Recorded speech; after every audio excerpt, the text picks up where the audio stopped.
Hello and welcome to another episode of Podcast on Fifth Ave. I'm Taylor Haase. You're Julianne Pelusi. We're back after quite some time. Julianne, you're the new co-host. This episode, we're just going to talk about who you are, what we're doing with the podcast, because it's not a new podcast. You're new to it. I feel like you and I are going to take it in a new direction. Wait, so we're doing this? We're doing this. We're doing this. We're doing this. We're doing this thing. I'm so glad. Okay. All right. I'm so glad you agreed to be my co-host. But Julianne, tell the people who you are. Well, I'm Taylor's friend. That's what I tell everybody. And then when you come to my places, you're Julianne's friend. So exactly. Now we have to go from like Taylor's friend, Julianne's friend to, oh my gosh, who actually are we besides each other's friends? And so I'm Julianne. Hello, everybody. And I am the second half of Podcast on Fifth Ave. I'm so excited to be joining everybody and bringing some good Penguins and hockey news to you all with a lot of fun and a lot of good interviews. So for the last 2.5 extra years, I've been in Buffalo covering the Sabres, and now I'm moving on to a next venture. So I will keep you posted on that very soon. Before that, the 6 years before that, I was in Steubenville, Ohio. So I was right outside of the Pittsburgh. So I got to like cover the Penguins 2 Stanley Cup runs in 16-17. It also was covering the coast. So it's like you get a little bit of flavor with everything. And Taylor and I became friends through those runs, and we've been friends ever since. And I honestly, Taylor, like I can't, Big T, Big T, I can't believe that we haven't done a podcast before now. We should have done a Nailers one back in the day. Huge demand. I know. All our people in Wheeling. Yeah, I'm excited to have you. I mean, because like we talked about, you have a TV background, so you're good at doing these kinds of things. Talking, I admit that doing the intros to segments and closing segments, I was doing that before. I think I'm horrendous at it. That's not my strength. My strength is talking about hockey. So that intro I did for this episode, that's the last That's one. That's not the end. No, we're going to get you there. Oh my and God. You are going to do at least one an episode. I want everybody to hold Taylor accountable. Like, look at me, guys. Look at me. We're holding Taylor accountable that she is going to do at least one intro between our 3 segments each week. I think that's fair. Yeah, it's the getting out of it. You're good. It's the getting out of it. I think that's hard. But and you have to do that too. You got to do that once a week. As far as like a new direction, we're going to be having more guests on. So like when I was doing this before with Danny, and then even before that with Jen and Jordan, it was kind of just hard with our schedules to schedule guests, because I mean you gotta sync up our schedules, and then you gotta plan ahead, get someone on. We've kind of gone over this. I think it'll be much easier with us. We already have our next 2 weeks worth of interviews done. Kevin Acklin, the Penguins president of business operations, we had him on. Very long chat. So the first part of that is going to be in the third segment of this episode, and then where we talk about all things Penguins business.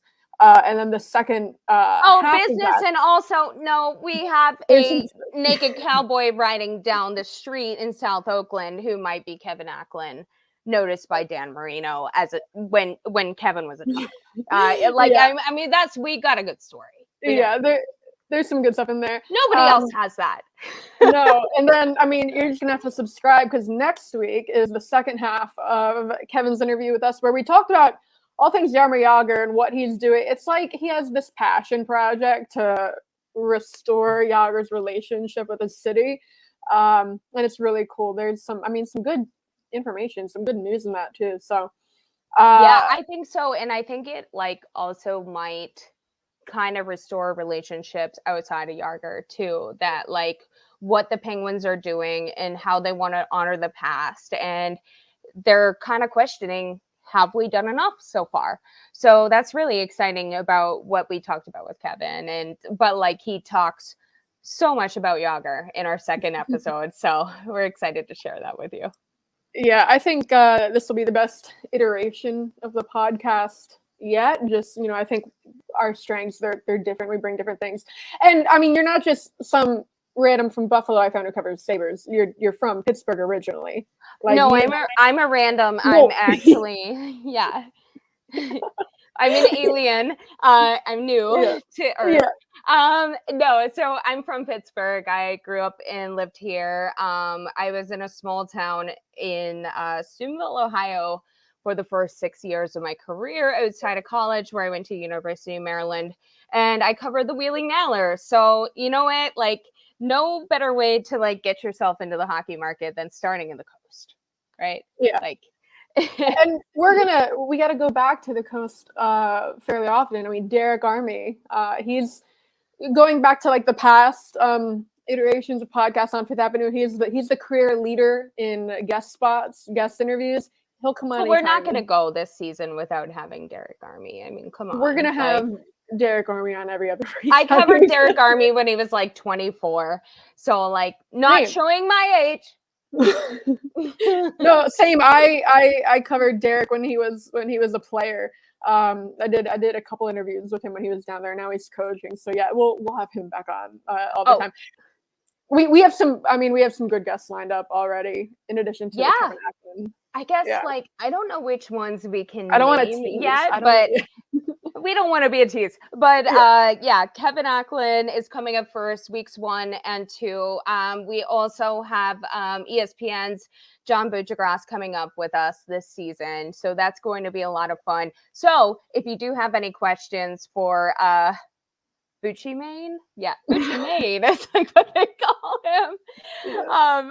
I call him John like he's my I'm his like grandma, but like, I don't know. It's like call people by their first names. But Bucci Main, we're gonna have him on, and so any questions that you have for him, and we're gonna have a lot of cool interviews moving forward. And we also want to know from you guys who are some people that are Pittsburgh based that you'd be excited to hear from in the NHL world, and what we can do for you, because we're here for you. Yeah. And weird thing to say. Makes sense. And episodes dropping new Saturday, every Saturday, like always. YouTube if you want to see the video version, and then if you just want to listen to it anywhere you listen to podcasts. So that's not going to change. But I'll do one sign off of this segment before we take a break, and then I come back. Oh shoot! Okay. So we're gonna take a break. See, I already screwed it up. We're gonna take a break, and then we're gonna come back with some actual hockey talk. So stay with us. All right, Taylor said she is done with Say Goodbye. Welcome back. So welcome back to podcast on Fifth Ave with Taylor Haase, Julianne Pelusi, and Taylor. We are getting into the preseason, and you've been at practice with a lot of the prospects there this week in Cranberry. What have you seen so far, and what should we see, be excited to see heading into camp from the guys that are there in Cranberry right now? Yeah, and I say in Cranberry because I'm right; they're right behind me. Yeah, I mean the Penguins have been having informal skates for a little while now. I don't know exactly when they started because they are informal. They're not like PR doesn't tell us when to show up. I'm just kind of showing up at Cranberry and hoping guys are on the ice. When I first started going, there were 20 guys in town. These past couple of days, it's hit over 50. So that is like the NHL guys, and then that's the prospects. Initially, they were together when there's so few guys. Now there's enough that there are 2 separate practices. There's like an NHL group, and then a prospect kind of depth guys group from Wilkes-Barre.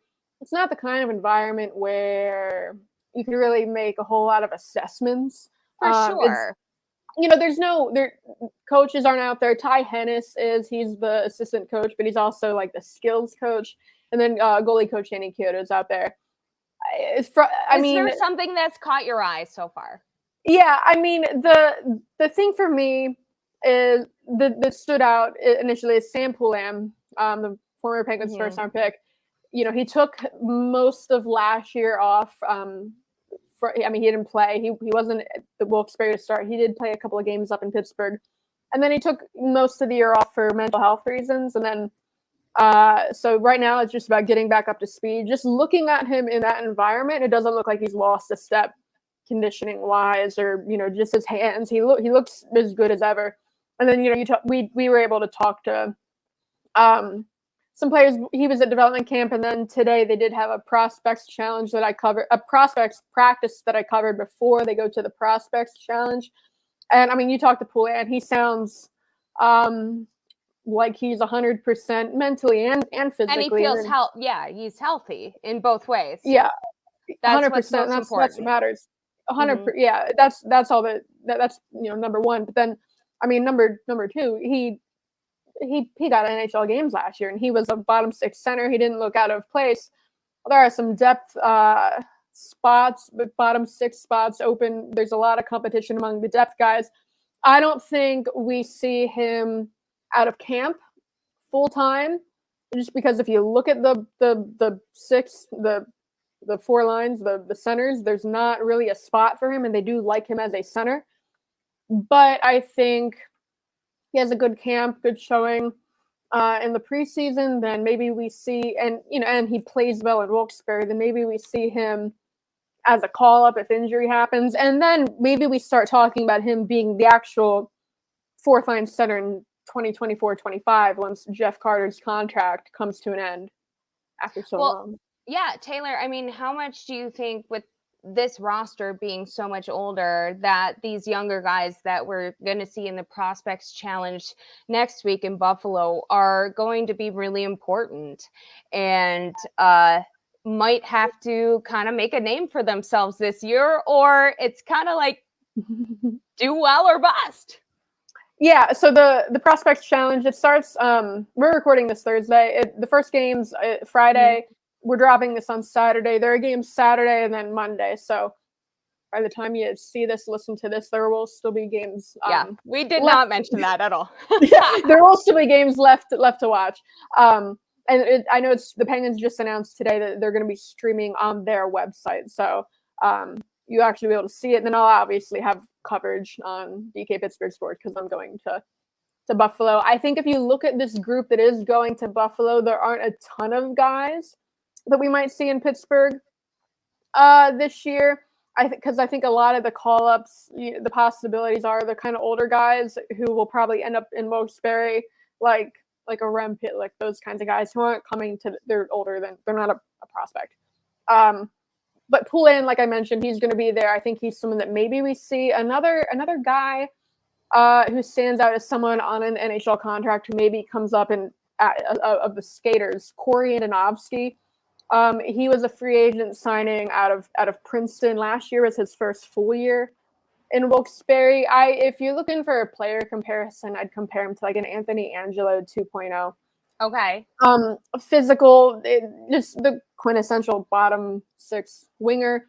I think if they're looking for someone that has that kind of game to step in like Angelo would, I don't think he's going to be a full-time NHL guy maybe ever, but he's definitely someone that could come up and down when needed and step into that bottom six role and do fine. If I had to pick another one who maybe we see in the NHL at some point this year, Joel Blomqvist, the goalie, former second round pick. He's making the move from Finland over to North America this year. He's probably going to start in Wilkes-Barre.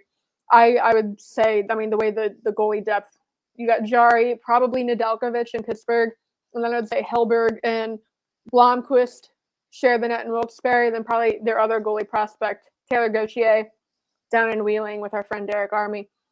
Blomqvist, he's played 2 games in Wilkes-Barre before. At the end of the season, when his Finnish team gets eliminated, he comes over, hangs out in Wilkes-Barre. He's played a game in each of the last 2 seasons. It's not really good for evaluation because by the time that's happening, Wilkes-Barre's out of the playoffs. They're dressing all these new kids. It's not a great game to look at and really gain anything from it. The thing with him is he missed a good chunk of last season with 2 different concussions. One, it was around October, then the other one, it was like December, January, and then they shut him down for the rest of the regular season. He was able to come back in the playoffs for his team in Finland.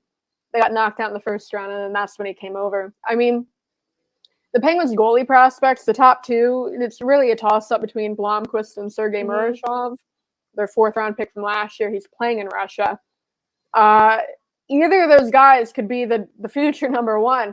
I mean, they are legitimately good prospects. Murashov are probably not going to see for a while because he's Russian, and if you're following what the Russians are doing, what the KHL guys are doing with their NHL drafted prospects, it doesn't look good. But Blomqvist, I mean, I don't know, maybe he comes in and he's definitely going to start in Wilkes-Barre. But if there's an injury later in the season and you need to call someone up and he's just playing better than Hellberg, then maybe he is the guy that comes up. It just it depends on how he adjusts to the North American game. I know speed is a big thing. That's the biggest thing for goalies. I mean, the rink he's coming from in Finland, in Europe, they play on bigger sheets of ice. Yeah. The game just happens It's faster. gonna be different. Yeah, for sure. Different. So that's what I'm looking for in this prospects. You know, it's his first kind of real, and maybe not his first real games because he did have those 2 AHL games, but the first time, and maybe in person, we get to see him play on the smaller sheet of ice and how he does, because he's someone that definitely has a high ceiling, and I'm looking forward to seeing. Well, Taylor, also, like, I'm curious, like, before we head into this season, like, what's the goalie tandem going to look like up in Pittsburgh, and how do you think it will go with Casey DeSmith headed out? How's it going to look? Do you think they can handle it before we go into camp and see just like a little preemptive? Yeah, I mean, I don't think it's a given that Nedeljkovic is the backup and Hellberg's in Wilkes-Barre. That's how I'm guessing it plays out. I think either way, I think it's probably a step back from Casey. It's a toss-up. It's hard because Nedeljkovic and Hellberg, they're both coming from Detroit, not a great team. And last season, Hellberg started out in Detroit. I mean, Nedeljkovic started out in Detroit. Hellberg almost took the backup job from him in Detroit. So it's not that clear cut who goes where. But I mean, ideally, you don't see either of them that much because Jari stays healthy. And that's the real question. I mean, he just got that new contract. He's coming off last season. Really, the entire season was marred by injury. He suffered an injury in training camp. I started noticing it that he was dealing with something. It was like late October or maybe early November. That, you know, normally when there's an optional morning skate, not everyone has to be out there. Mm-hmm. A lot of times there is only one goalie on the ice for an optional morning skate, and it's the guy who's not playing that night. Back around like late October, early November, it started being the case where Jari was missing an optional skate, but then they'd tell us he's playing that night, and then maybe you'd see him, you know, if we're on the road and he's getting work done by an athletic trainer. So you're like, okay, he's obviously working through something. And then he started kind of missing starts that would be his, not because of performance, but because they're giving him the day off. And then it kind of all went downhill and he's missing games. And then the injury happened in the Winter Classic. And the same injury bothered him all year. There's some times when the injury he had would affect another area of his body. And when that was happening is when he would actually come out of the lineup. And it's not the type of thing where sitting out during the season was going to help. So, like, because I know people are saying, like, well, why did Jari was so banged up, why did he play the last game of the season in Columbus? It really didn't matter. It didn't make a difference either way. He just kind of needed this full off season to work through it, rehab, really put some time in the gym, and it sounds like he's been doing that. So, I mean, we'll have to wait and see where Jari is, but that's the main thing that I think is going to make or break the Penguins going into the season. Of course, and you got to wait and see on health. You got to wait and see how other guys perform in the preseason, because again, it's not just a given that it's somebody's job. It's kind of a battle for number 2, and you got to have Jari healthy. So, but coming up, we have Kevin Acklin, the president of the team, kind of talking about a little bit on bringing Kyle Dubas in and what he's been able to do and what working with him has been like with the rest of the front office and how he's made changes for the Penguins. And we have a lot more from Kevin coming up this weekend, Taylor, right? Yeah. So this weekend we have Kevin talking about working with Dubas, some arena developments. Are we going to see those Vegas Gold seats go away in the arena? Because everybody is asking. And also, growing up down the street from Dan Marino, he is a Pittsburgh guy, and Dan Marino has a very fun story, a too much fun story about growing up down the street with Kevin Acklin. So this is Podcast on Fifth Ave. I am Julianne Pelusi with Taylor Haase, and we will be right back. Welcome back to Podcasts on Fifth Ave with Taylor Haase and Julianne Pelusi, and we are joined week 1 with Kevin Acklin as our guest. Kevin, thank you so much for being here, and we want to dive right in with Fenway Sports Group kind of taking over Penguins viewership for this season. So what can you tell us about that? What's going on? Well, first and foremost, I appreciate you both, and really excited to be here. It's hard to believe that we're already here in late September, getting ready for the season. We had a very busy summer. When we started untimely and back in April, we had 3 big things to accomplish this summer. Obviously, the new hockey operations leadership, bringing Kyle here, great new energy, some really big changes on the ice with some blockbuster trades, 3-dimensional chess, sort of how he put that stuff together. So really excited about the team for this season. The second big lift for us was we made a ton of improvements to the arena itself. We put $30 million of new investments in the arena, expanded Suite 66. We have a new Casamigos Club, brand new scoreboard, LED system. So pretty much every game entertainment technology in PPG Paints is brand new this season. The scoreboard is 3 times the size of the last one, so it's huge to be a Yinzer language. So that was the second big thing that we got done, finished that this week. And then to your question, Julianne, the third big lift was, back in the spring, we got news that our RSN at AT&T was looking at bankruptcy. So was a lot of hard work working together with the Penguins team, the folks up at Nesson. We're really excited for the fall here. We're going to start with our Halifax game with a new broadcast.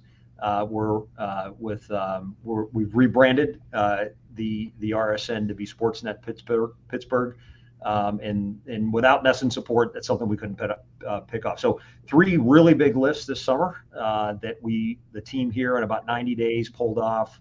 New hockey operations leadership, basically a brand new arena, and a brand new television station that we're really excited for puck drop here for the Pens to be back on the ice. And Taylor, if you will, let me pop in here with Kevin. How easy is it going to be for fans to be able to watch the season if they had AT&T Sports Network the year before? Well, it'll be seamless. So we're in effect going to be rebranding the existing network that we have. Still in conversations with the Pirates about their future, but obviously our season's starting, theirs is ending.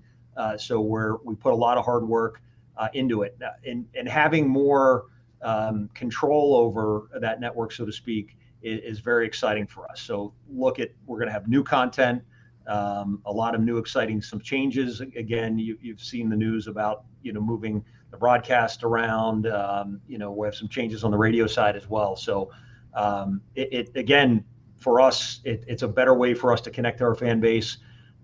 We still have the highest ratings in the league, We're looking to expand into our markets. I spent some time yesterday down in West Virginia, actually. We are the NHL hockey team of the state of West Virginia. It's something we're proud of.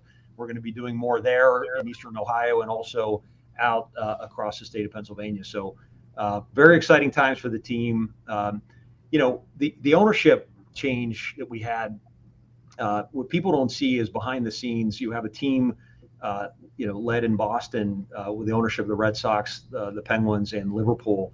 And what that means for us is we have a whole team of folks working at the edge of sports, leading the charge to make the league more diverse, to improve the game, and to have that support of FSG, the Fenway Sports Group, supporting the Penguins has been immeasurable, from everything from how we sell tickets to how we connect to the fan base, obviously using data to make better decisions here on and off the ice. So the team's really gelling. I'm now entering my 6th season here with the club, my 2nd season at the helm here on the business side as president of business ops. There's new energy here like there hasn't been since I've been here. And those who come before me, it's been a while since we had this excitement for this season. A lot of high expectations riding here on the team to perform well this year. Just a little fired up, Taylor. Yeah, going back to the arena improvements, what can you tell us about these new clubs in the arena? Well, great question. So we, Suite 66, which of course is named after Mary Lemieux, who was my hero, also still a part owner of the team. And obviously we wouldn't be here today talking about hockey in Pittsburgh without Mario. He really carried the team on his back as our owner, and he hired me to come in. And so I have the benefit of, being with the team before the change, and, we're still obviously very thankful. To Mario and what he's done for the team and for the city. And so Suite 66, for those who know, was existing previously. It's right outside the locker room, right next to the hallway where the players walk to go to the bench. We've improved that. We've built 2 new suites next to it. And so fans will be able to come down and see the players get ready for the game, the in-game, between the periods, the interviews, and then the seats are right next to the bench out in the bowl. And so that's one new improvement we did. There's also a big room at the double attack zone at one of the end zones we called it chair storage, because that's where we store chairs. Perfectly applicable. Yeah. And you walked in, that's right next to the visiting locker room. It was a huge room that, again, I asked the question, can't we store chairs somewhere else? As this would be a great club. And so we built a brand new club called the Casamigos Club, as a huge bar. You'll see that was one of I said, we need to make the bar as big as we can, just so people aren't waiting in lines. So think about, it's a kind of a combination. If you think at Acrisure, you have the field clubs, very similar to that, or the home plate club the Pirates have. It's the first time we've done something like that here at PPG Paints. It's all inclusive. So you buy a ticket and it has your food and beverage included, with access to section 109, which is in the corner of the double attack zone. But it's also exciting for concerts. It's right on the event level floor. You come in, you grab a beer, you can go out and watch, Barry Manilow, whoever you guys are really big into. Right, we're big Barry Manilow. I'm a Rage Against the Machine guy, so for me, those seats are right next to the stage.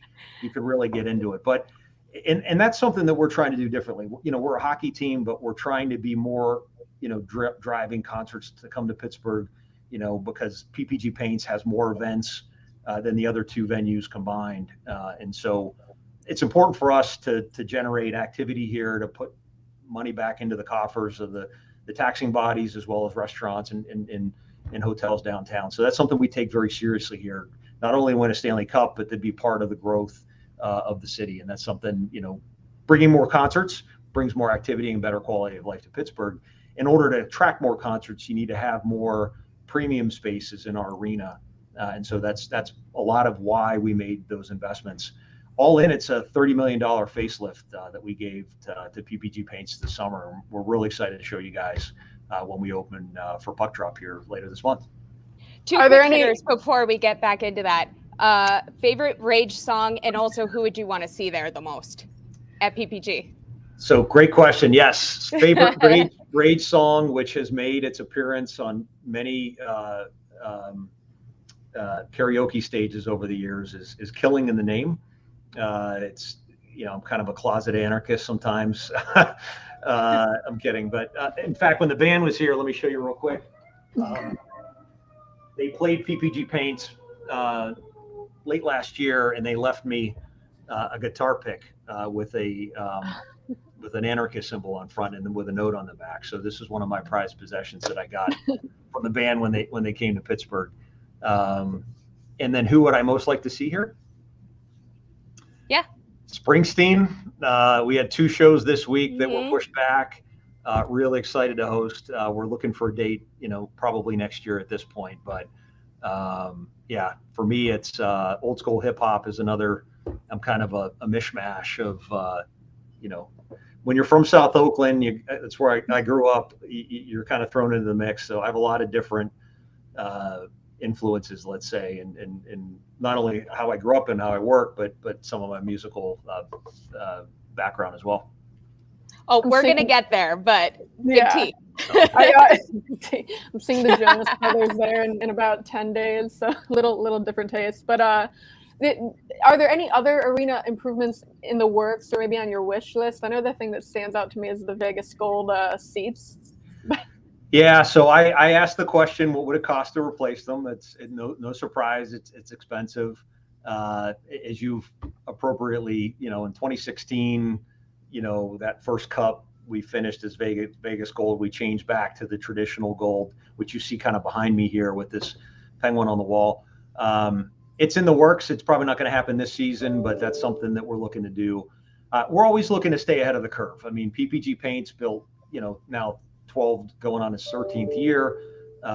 It's still, we think, one of the best venues in sports. It's something that when the Fenway leadership came here and we walked them around the arena, there's just so much space here. There's so much that we could do. So I think you could look for more premium spaces in the arena. During the pandemic, we took advantage.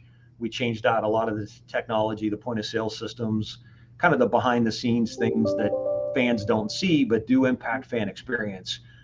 Basically, if it improves the fan experiences and makes people want to come back here, we're going to look at it. And, that's something that we're intent of. But we're going to let the market absorb these investments that we made here in this offseason, but certainly want to do more going forward. Kevin, you talk about the fans and the fan engagement. What are ticket sales looking like this upcoming season that you've seen so far? So last year was obviously a disappointing year for us as a team, with the first time in 16 years not making the playoffs and coming down to the final couple games. So that was something that, our ownership group, our fan base, we care about one thing, and that's winning. We care about, bringing a cup back to Pittsburgh. All of our decisions here we make, from hiring Kyle to everybody, some of the trades that he made, obviously Carlson come in, which we're very excited about, are about winning. And that's something that we're here to do. And so, for us, this season, really excited. The guys have been on the ice already up in Cranberry. The involuntary practices, I'm sure you've seen. We've not had the attendance like we've had this season in prior seasons. I think everybody's in town. Everyone's excited to come back this season. What was your question again? Sorry, I missed you there. First of all, can I double down now, please? Yes. Since you didn't answer it. Okay, first of all, what are ticket sales like? Ticket sales. Okay, let me. And then also, you did bring up the first non-sellout. I want to know what that felt like. So let me go back. So last year, disappointing season off the ice, but disappointing season on the ice, but off the ice, the fan base is resilient. We have the best fans in sports, and again, we lead the league in attendance. Lead the league in TV ratings, but our ticket sales have been strong. All teams across various sports. The season ticket holder base has declined over years. People are busy. I know I used to be a season ticket holder here even before I became part of the team. I had 3 kids playing hockey. I was traveling all over the country, sometimes to Canada. I wasn't able to use those tickets. So we've actually opened up and responded to the fans. We've broken up. We have mini plans, mini sales. Our renewals are in really great shape. We have a lot more tickets available for individual sales games, but we expect this season to have another successful year with ticket sales. Now, I will tell you, since the Carlson trade now, about a month ago, we've seen an uptick. We had some people, that first week, Eric came to town. I was hosting a meeting with a lot of our owners, and we brought him into the meeting, and I flashed on the screen just the bump from that news. And I think people were waiting to see, are we committed? Obviously, we kept the core together with 87, 71, 58 all coming back. That was something that we worked hard in the prior offseason to make sure happened. Now we're building around that core and bringing people here who want to win, who can contribute. And obviously Carlson and some of the other moves that Kyle and coach have made are meant to do that. So I think the fan base knows when they think of the Penguins, they think we're here to win. We're here to obviously support the community, and certainly all of our decisions that have been made leading up to this season are all about putting the best team on the ice. And again, the energy here is so exciting, and folks are getting ready for the season to start. Yeah. Changing what can gears. you share with us, though, the most dramatic moment of keeping those core veterans together? Just give us something. Give us something fun. What was the most dramatic moment of making sure I think that for all me, happened? so, obviously my role here is to support the team as president of business operations. Under the prior, when we had Berkey and Hextall, with us, that's when we were looking at renewing and extending Tanger's contract. We were obviously talking to Gino, getting close to those decisions last year. I mean, obviously, I can remember the draft up in Montreal. That morning we didn't have Chris Letang's contract done yet. It was close. And I remember coming down for breakfast, and we had invited him. Obviously, we're in his home city for the draft. We had wanted Chris to come with his son to be there that night and to hand the jersey over to our first draft pick, but we didn't have his deal done. We ended up getting that done that morning. And then we quickly turned to getting Gino done. I think it was important to everybody to keep that core together. And kudos to none of that gets done, of course, without our captain. I think everybody knows how important he is, and if you've spent any time with Sid, as I know you've done, he's just a special human being. I've been able to, travel with him and see how other players react to him. He has such a presence. There's just such an authentic connection. I mean, some of the pictures here from Vegas just the last couple of days of him being in the room with Bedard. I saw a picture the other day of him and Tom Wilson. I almost wanted to jump in and throw a punch. I was a goon growing up. I mean, I led the league in penalty minutes when I played at Central Catholic, so I had this instinct. Mike DeFabo found that for you. So. Yeah, so that was my role. Coach would say, go make a friend with number 7, and I'd go skate around until I can go after number 7 or whoever the target was. We don't play that kind of hockey anymore, and I don't. That's not what I stand for. But the point is, these are guys who have been together. They're still obviously older than they've been, but they're elite athletes. We're still intent on winning. And for me, it was kind of getting down to the wire, making sure that those contracts were done.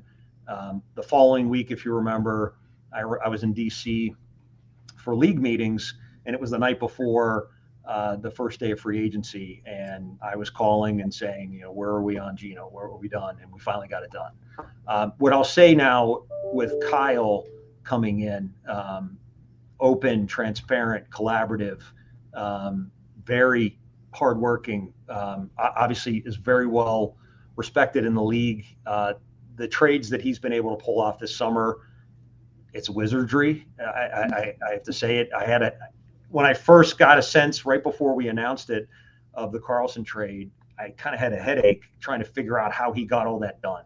And then we ended up getting all that done and then lowering our salary cap, which is pretty incredible. But, he's built a team. We've kept some of the folks there, obviously, Sauce and others, Eric Heasley, as a core part of the team. Amanda Kessel got a promotion here, but we're really excited.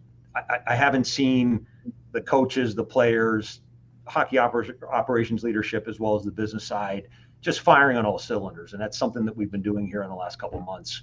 And the goal here, of course, is to have that pay off. Once puck drops here in a few weeks. Changing gears a little bit, the Professional Women's Hockey League is starting play in January. 6 inaugural teams. Pittsburgh isn't one of them. There are 3 U.S. markets. Were there discussions with the league to bring a team to Pittsburgh, and how did that play out? So great question. So we've long been involved in wanting to be a leader in sports, in particular the NHL, for pushing for women's hockey. It's on the wall here, but I have it's on the. Can you show it? Yeah, here, I'll pull it down real quick. Hold on. Let's go. So this is. Oh, you're taking it down. Okay. So, you're not playing around. You're like, I want the people to see this. This hangs on the wall. So this is the rivalry rematch last March that we put together, where the Canadian Olympic gold winners played the silver gold medal winners from the American team. This is signed for me by all the players that were here. So I treasure it. It hangs right next to me here in the office. And, when we first started engaging, you had obviously the male teams didn't travel for the Olympics last year. The women's team did. And they're incredible athletes. And obviously, Amanda is somebody that we hired to come in to the organization. We met her. Obviously, we knew Phil, but we met her separately on her own, spent some time in New York, recruited her to come to Pittsburgh. And that was a little bit of we planted a flag in saying, we want to be a league leader for supporting the growth of women's hockey. We obviously do it on the ground already. With girls hockey, our Penn's Elite program, we've grown the sport, the women's sport here. But, previously we heard a lot of concerns about the prior women's league, that they didn't feel like they were being treated like professionals. So we created this game last March to bring them to town. We flew everybody in, we put them up in hotels, we paid them, we opened it up to the fan base. It was magic. And the Canadian team all showed up with their Canadian tuxedos on. We had a Pens game the night before. It's funny, I had 2 suites, and we had hoped that they would mix up. The Canadian women went into one suite, the American women went in the other suite. The only thing that they were doing, this was the night before they played, and they were shooting fireball. They were doing shots of fireball. And I was like, don't you guys have a game tomorrow? And the answer was, we're hockey players. So they're fine. They're hockey players. Which was great. Yeah. But it was more than that. The next day, when they were playing, and it was a Saturday, and it was a snowstorm, and I remember in March, Sid made sure that all of our players were there. All the Penguins showed up into the party suite. They were all there. They were watching the game. They were there to support. And so to your question, obviously Billie Jean King got involved. They acquired the league. You had these 2 leagues out there that were fighting each other. Now they're together. We didn't have an opportunity to be part of that conversation for the inaugural 6 teams, but certainly we've expressed our interests. We want to be part of growing the game. As I said publicly before, we've been privileged as the male sport. We have a 50-year head start. Women were held back previously, not being paid equally, not having the same access to ice and to play the game. And that's the only reason why there's a difference. And so if you look at the ratings that these players had back during the Olympics, some of the highest ratings ever, watching sports. So our hope is that we continue to grow the sport on the women's side, and certainly one day we hope to land a franchise here in Pittsburgh. And I already have a team working on it. So we'll hopefully have that opportunity. We're going to hope this league will get off the ground, and hopefully we'll land a team here in the future. Kev, we want to get to you growing up in Pittsburgh and get into you bringing Jaromir Jagr into Pittsburgh. But I know we only have a few minutes left. Just very quickly, how important will it be to have women's hockey in Pittsburgh? And also, how quickly could it possibly happen with the moves you guys are working on? Yeah, we've expressed our interest. Again, the 6 teams that were there, that was all part of the deal to put the league together. We'll wait and see. It was on the Board of Governors agenda at our last NHL meeting. Again, we've made it clear that we want to be one of the clubs that makes sure that as it grows, it does so together with us. And so, and there's local interest. We had the Pittsburgh Pennies, which was the club from the 70s. We brought all the women back. It was this magical day, almost like a league of their own. It felt like they were all coming back, and they were telling stories to us as to how they got involved. And this is in the 70s, right, where women were just finally getting equal rights after battling for decades. And to have these women share their stories, they were the true pioneers to lead the game. So again, we're working on it. I don't have any deadline or date yet, but it's something that we actively want to pursue here in Pittsburgh. Yeah. And bringing things back, you are in Pittsburgh and your hometown. Yeah, and you also brought back Yager again, coming back to that. But how good does it feel to be doing a job of this caliber in your hometown? It's incredible. I mean, a lot of us who work here for this organization, and we have people here from all over, but for those of us who grew up rooting for this team, who saw the highs and lows of the team, we just elevated Jen Bolano Ridgely, who I know you both know well, to be our chief communications officer, reporting to me and to Kyle. So we have her, and she talked about growing up in Newcastle and how she started with the team 16 years ago. I never envisioned that one day I'd be working for the Penguins, much less be the president of business ops. But certainly, I became a fan in 1984 when Mary Lemieux came to Pittsburgh. I snuck into a lot of games. I grew up on Parkview Avenue in South Oakland. Most of your ushers who were at the Civic Arena originally were ushers from Forbes Field going into Oakland. So you had a lot of ushers from my neighborhood which meant that I never had to pay for a game. I went to a lot of games at the Civic Arena, sneaking through the back door like a lot of hoodlums like myself. The statute of limitations, that's up, right? That's passed. I think. It's funny. I think you're good. My first lunch with Mario, I told him, I said, I've didn't surprise me that the team went bankrupt in 1999 because no one ever paid. Like a lot of us just got into games.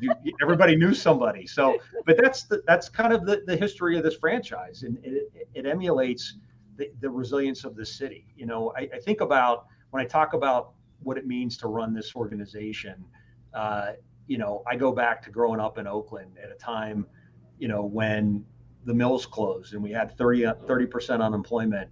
A lot of people lost their jobs. People left the city in the late 70s and early 80s. And but for the Steelers and the Pirates and the Penguins, that's when we became a sports town. The Steelers were winning Super Bowls. The Pirates won their last World Series in '79, and the city economy collapsed. And so, sports became part of the DNA of the city. And our job here is not only, to win on the ice, it's to be a part of this city, because we wouldn't be anything without Pittsburgh. And so I think that even though our ownership group, again, comes from another city in Boston, we have a lot of similarities. They understand that they're owners, they're stewards. That was the first word I heard John Henry use, that we're a steward of this franchise. They understand the rich history, the connection that we have to this city and to our fan base. And so that's something that we carry with us every day, that, we're here to win, but we're here to positively impact the city, to work with our partners to grow their business, and to make Pittsburgh, everything it can be. And certainly our relationships with the Pirates, the Steelers, a lot of what we do here is trying to help advance our great city. And growing up here, you grew up down the street from a pretty legendary quarterback from this area, Dan Marino. Yep. And he kind of sold you down the river at an event, talking about when you were much younger, Just so you guys know, Kevin Acklin, much younger than Dan Marino. He wants everyone to know that, right? Not as good looking, but definitely a lot younger. So Danny Marino, Central Catholic, class of 76, I believe. I was class of 94, so we have a little bit of time apart. But as a young kid, he was across the street about 6 doors down. I remember when he got drafted to the Dolphins, and I know because his first deal was with Isotona gloves and Brooks shoes, and he went around to every kid on the street. Again, it was a hard scrabble neighborhood at a time. Mom raised us by herself. I'm the middle of 3 boys, and we had that connection with the Marino family. His dad drove a paper truck. Just a wonderful guy. He likes to tell a story that when I was a kid, that he said, so the Marinos lived on the high side of the street where you had to walk up steps, and we were on the other side. And one day he's up on his porch, and some kid wearing only cowboy boots and nothing else is flying down the middle of Parkview Avenue on a big wheel. And of course that was me back when I was about 6 years old. So he's told that story several times, and it's a good one.